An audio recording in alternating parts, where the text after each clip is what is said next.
Bine ați venit pe canalul Esența Cuvintelor, locul în care descoperim înțelepciunea ascunsă în proverbe și învățăm cum să o folosim în viața de zi cu zi.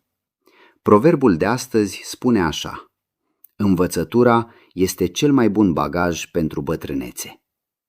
Este un proverb care ne amintește că lucrurile învățate de-a lungul vieții nu se pierd și nu ne pot fi luate.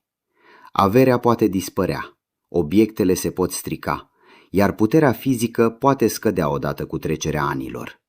Cunoștințele, experiența și înțelepciunea acumulate rămân însă alături de noi și ne pot ajuta până la adânci bătrâneți.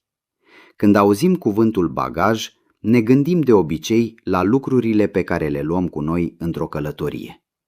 Viața este și ea o călătorie lungă, iar fiecare om își pregătește, conștient sau nu, propriul bagaj.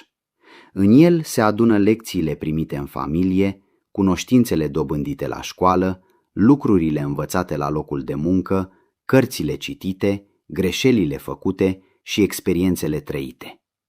Un bagaj material poate deveni greu și ne poate încetini. Bagajul învățăturii funcționează însă în mod diferit. Cu cât este mai bogat, cu atât ne ajută să înaintăm mai ușor prin viață.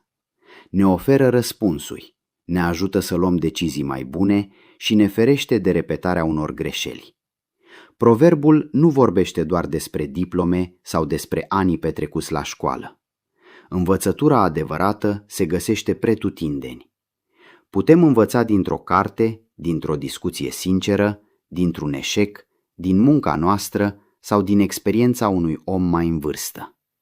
Important este să rămânem curioși și să nu credem niciodată că știm totul. În familie, această învățătură se vede foarte clar. Un părinte care a învățat să comunice cu răbdare își poate ajuta copiii și nepoții să depășească momentele dificile. O bunică ce a acumulat experiență în gospodărie poate transmite mai departe rețete, obiceiuri și soluții practice. Un bunic poate povesti despre greșelile și reușitele sale, oferind celor tineri lecții pe care aceștia nu le-ar putea găsi într-un manual. Astfel, omul în vârstă nu este doar cineva care privește în urmă, ci poate deveni un adevărat izvor de experiență pentru întreaga familie. Ceea ce a învățat nu îl ajută numai pe el, ci îi poate călăuzi și pe cei care vin după el. La locul de muncă, învățătura este la fel de importantă. O persoană care a muncit mulți ani într-un domeniu poate recunoaște rapid o problemă și poate găsi o soluție pe baza experienței. Chiar dacă tehnologia se schimbă, capacitatea de a judeca, de a organiza și de a înțelege oamenii rămâne extrem de valoroasă.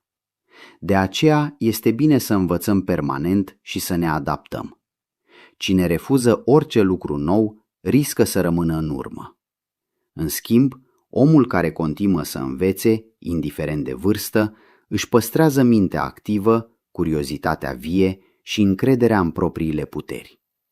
În prietenie, învățătura ne ajută să alegem oamenii cu mai multă atenție. Cu timpul, înțelegem că un prieten adevărat nu este doar cel care ne însoțește la petreceri, ci acela care rămâne lângă noi când apar necazurile. Experiența ne învață să prețuim sinceritatea, respectul și loialitatea.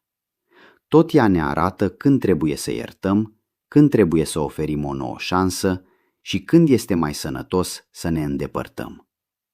Și în societate, oamenii care au învățat din trecut pot contribui la un viitor mai bun.